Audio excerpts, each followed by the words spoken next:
तहर माँ के जौन याद रहे उहे बतैले, तहर पापा के जे भी पता रहे बस उहे बता पाइले, लेकिन हम जौन भाई उहे बताई नहीं। काहे कि चाहे तहरा पसंद होके चाहे ना होके हमार सब कुछ याद रखे के होगी, काहे कि हम पापा के खोइले बनी।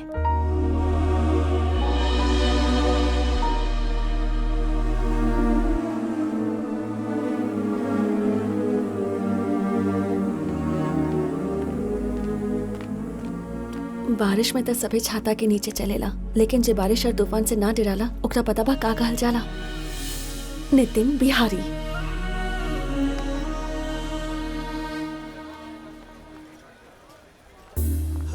हम कभी सपना में भी सोच लेना रही हमरा और नितिन के बीच दूरी पैदा हो जाए, और हमार किस्मत देखी शिखर के घर वालन के हमार मम्मी जौन पार्टी देत रही ओमे नितिन के ही कैटरिंग खातिर बुलैले। आवा बैठा, आई सेट दिया। हेलो काका, क्या आप राजी करवेनी? मत खाई।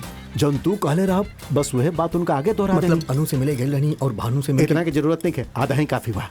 लड़की पसंद आ गई, हम कॉन्फिडेंट हो गई नहीं। हाँ कुछ ऐसा नहीं समझा। ऐसा मुझे इनका दादाजी कहा बात दादा पोता को ना भारी डिस्कशन करत आड़न का। हमने पैसा वालन के परेशानी आप लोग कहाँ समझे? अब वहां रख दो।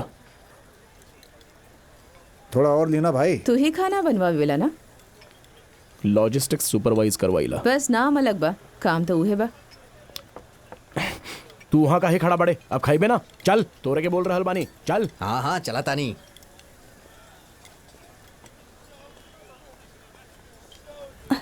एक्सक्यूज मी, कहाँ जा रहल बाड़ू?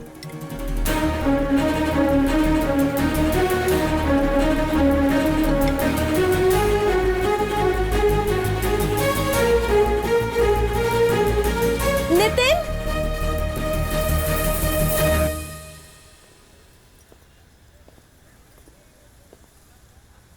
काहे बोलैलो हमरा के?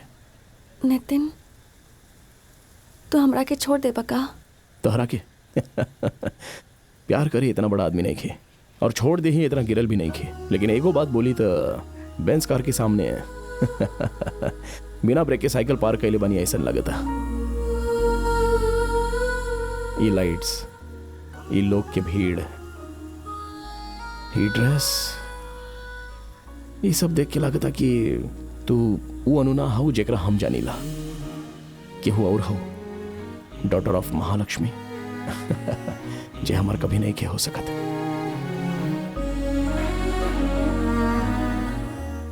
ये का हो गईल? आंख में कचरा ना गईल फिर भी आंसू निकल आईल।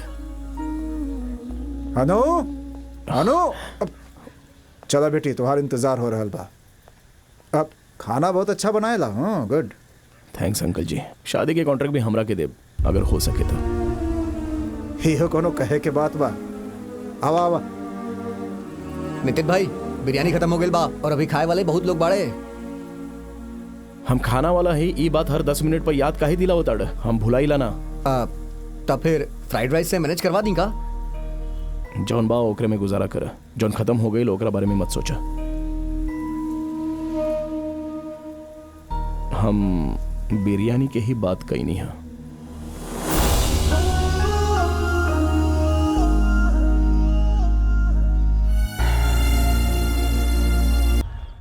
रघुआ हॉल में काहे लेटल बानी? लक्ष्मी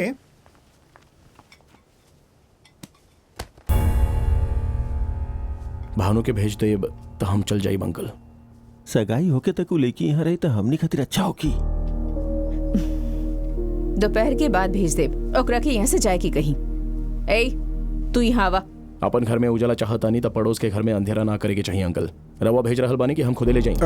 तू यहीं रुका, हम भानु के लेके आवता नहीं। रुका बेटा, बाहर आवा आवा। लेके जाए करा के। चलो भानु। कहाँ भैया?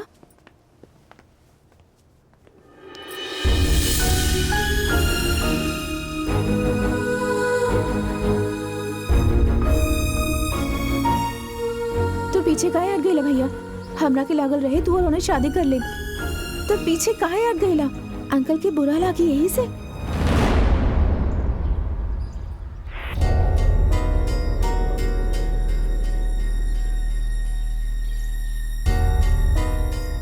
अंकल जी,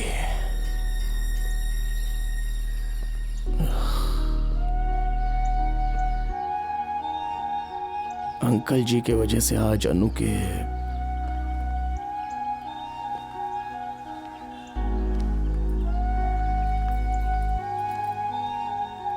कहाँ भइल भैया? हमने जब बचपन में कैरम खेलत रही तब माँ कहले रही कि दूसरा के खुशी खातिर के हुआ अपन के कभी ना रोलावे के चाहिए, लेकिन हम का कहीं नहीं। आंटी के सामने अंकल के झुके के पड़ी है से अनु की रोला देनी। वो दिन पापा जौन गलती कैलन उहे आज हम कर रहल बानी। आंटी के आगे बढ़े खातिर वो अपन जायदाद दे देने। अंकल शर्मिंदा ना होकर सहसे अनु के वापस दे देनी हम।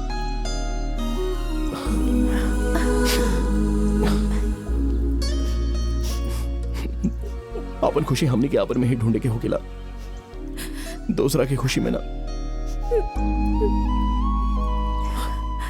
थैंक्स भानु, थैंक्स।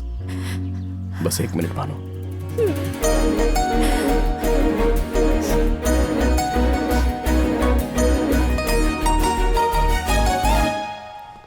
अगला आधा घंटा में सब डेकोरेशन खत्म होके के चाहिए, ठीक बा? ओके मैडम।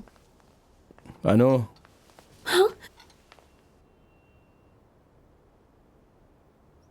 एगो बात करे के बा।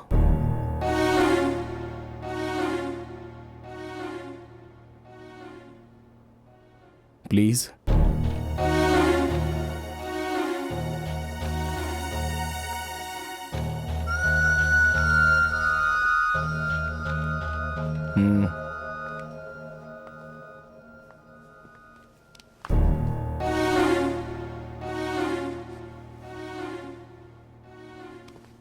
आओ।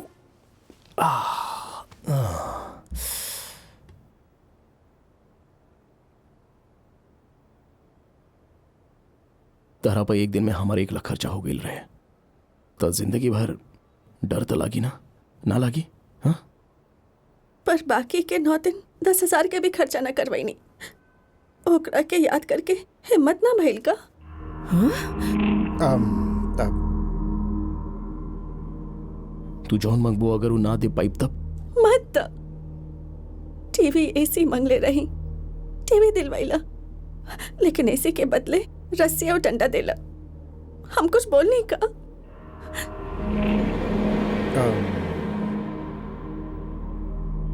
हम गुस्सा होकेला तो हमरे ना पता चले हम का करीला। गाड़ी के दरवाजा पे तो कितना जोर से पैर मार ले रहा। आगे मत करिए।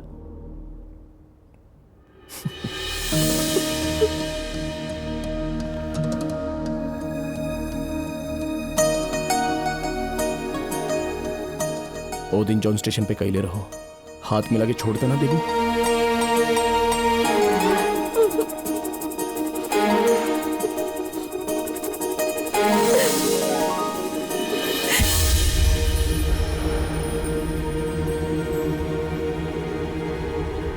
लक्ष्मी,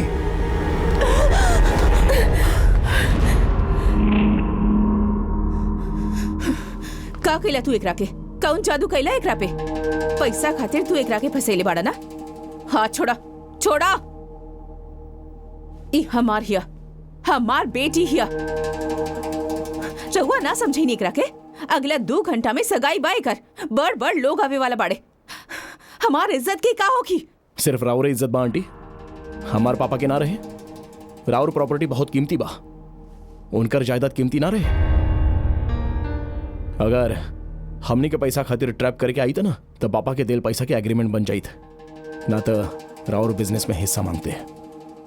अगर ऐसा होके तो रवा हमनी के जगह और हमनी राउर जगह बहुती। नितिन ये सब काहे खातिर? रोकी मत अंकल जी, इनका आज जाने के ही होके। ई जौन पाल के उठौले रहे ओकरा के हमने कितना साल से ढो रहल बानी, ई बात इनका पता चल ही के चाहिए।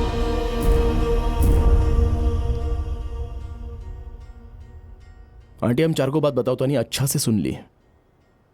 हमार पापा के समाधि पे राउरी महल बनल बा, उनकर जान गिरवी रख के रवा लोन ले रही। वो रवा के बहुत मानत रहन, लेकिन उनकर रिश्ता इज्जत रवा खातिर माटी समान रहा। हमने के जौन कुछ ऊपर उछालीला वो दोगुना स्पीड से नीचे आवेला। फूल फेंकब तब फूल, पत्थर फेंकब तब पत्थर। रवा हमारे पापा के ऊपर फेंकनी, लेकिन वापस हम आई नहीं, दोगुना स्पीड से।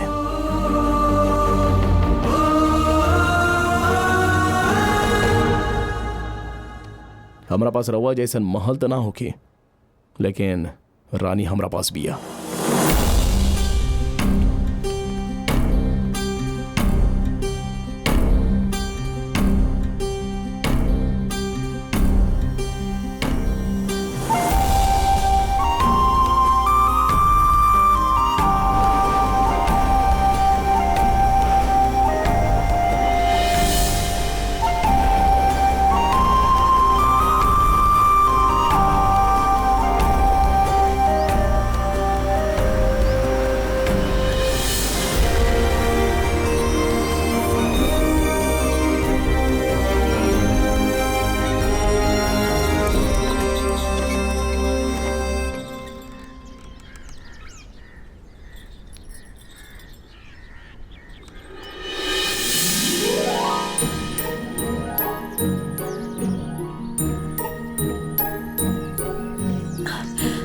मम्मी,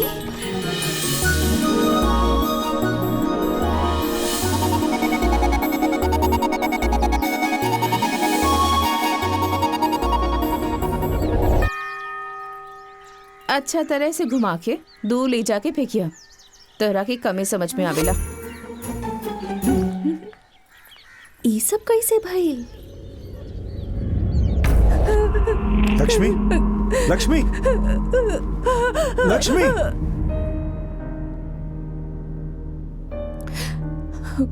रहुआ देखनी वो हमरा से का कहलस, इतना जहर दिल में रख के वो हमनी के बेटी के कैसे खुश रखी। हमरा के बहुत डर लग रहा बा। रहुए बताई का हम उनकर इज्जत ना करत रही? हम गलती कही नहीं, लेकिन वो जब हम पैसा देवे गई नहीं तो ऐसे बेग दिली जैसे हम भीग दे रहल बानी। हमरा के अंदर भी ना आवे देली। का हमार कोनो स्वाभिमान नहीं के? हमनी के कितना पुरान रिश्ता रहे। लक्ष्मी, जब तू देहलू तब ऊ लोग ना देहलन, ठीक बा। अब जब मांग रहल बाड़न तो देख के देखला। भाई साहब के जान के बदले पैसा लेवे से इनकार कर देली। अब अपन जान से प्यारा अनु के देख के मना कर दी है, करे ना सकेला।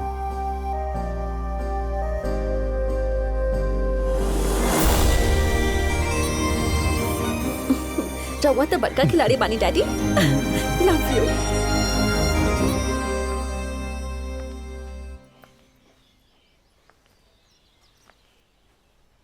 का पहिनी मम्मी? केकरा से शादी करी ई पूछ ले रहलू हमरा से। अब का पहिने की बाई काहे पूछल पाड़ू? तोहरा के ई सब पसंद नहीं खे ना, म्यूजिक डांस तू हे कैलू जौन तोहरा के पसंद रहे। आखिर में आपन पसंद के लड़का के बारे में हमरा के ना बतैलू। तू दोनों हमरा से ऐसे बात कैलू जैसे हम कोनो पराया ही आपन ना।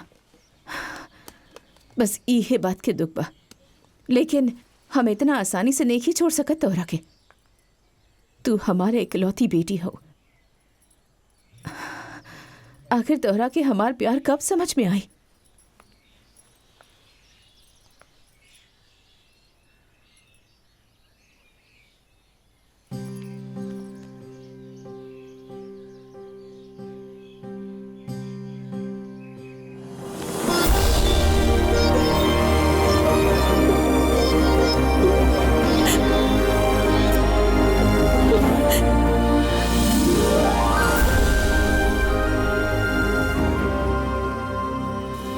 आंटी जी घर में आइल बाड़ी त रवा कोनो परेशानी नहीं खे ना? तोहार पापा के मौत पे जब हम रोत रही तब वो पैसा लेके आयल रही।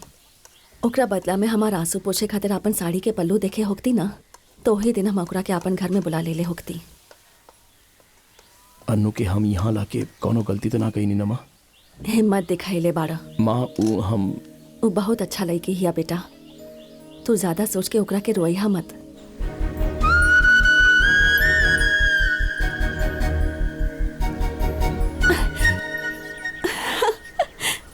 अब एक घर में तहरा के परेशान करे वाला केहू नहीं के सिवाय हमरा।